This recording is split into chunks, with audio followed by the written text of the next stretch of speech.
This is Inside Indiana Business Radio for the morning of Thursday, April 18th, 2024. I'm Alex Brown. Iowa-based Hy-Vee is continuing its growth plans in Indiana. The grocery retailer announced Wednesday that it plans to acquire the Strachan Van Til food market chain headquartered in the northwest Indiana town of Highland. Hy-Vee is not disclosing the purchase price for the acquisition, but said the deal would add 22 stores to its more than 550 retail business units. When the acquisition is complete, Hy-Vee said Strachan Van Til will operate as a subsidiary, maintaining its brand name. A spokesperson added in an email to Inside Indiana Business that Strachan Van Til's CEO Jeff Strack and his management team will remain in place and no jobs will be affected by the deal. The acquisition is expected to close in early May. A potential Bloomington student housing development could add 441 units with 1,143 bedrooms to the city's sparse housing stock following the demolition of about 24 single-family homes and buildings with low-income units. The Bloomington Plan Commission unanimously approved the site plan, but the project still requires more city approvals.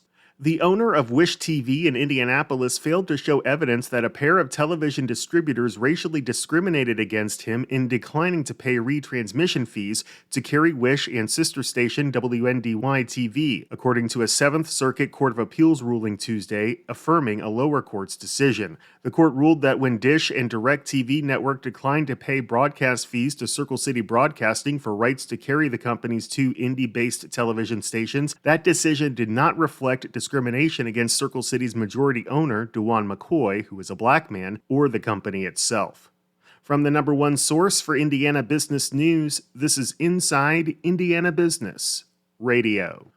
Southeast Indiana, your bold future starts here. IBJ Media, Inside Indiana Business, and the IEDC invite you to Engage Southern Indiana, New Albany, May 1st, presented by CareSource, Indiana University, and Old National Bank. Join us for a day focused on Southeast Indiana's growth. Connect with fellow leaders and walk away with bold new thinking to help your region thrive. RSVP now at ibj.com/engage. New ownership is looking to bring new life to a historic building in Terre Haute's 12 Points neighborhood. Our partners at WTWO-TV report the not-for-profit group 12 Points Revitalization has acquired Harmony Hall with plans for revitalization. President Jennifer Mullins said any future plans will be a collaborative effort among community stakeholders. We have a heavy arts community in Terre Haute, and I think they would add a lot of value to those discussions, so we're looking forward to those discussions to see what can possibly come out of it.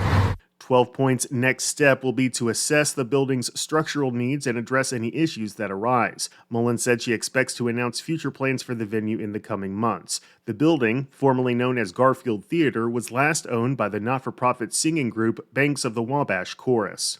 The South Korean Ministry of Trade, Industry, and Energy announced this month that Purdue University is one of 5 U.S. higher education institutions to be designated an Overseas Partnership Institution for Global Technology Cooperation. Purdue said it will serve as a formal academic partner to, quote, foster and promote joint research and development opportunities in critical technology sectors, end quote. The government of Korea is expected to provide $2.3 million to establish the Purdue Korea Center of Operation and Research for Industry Advancement.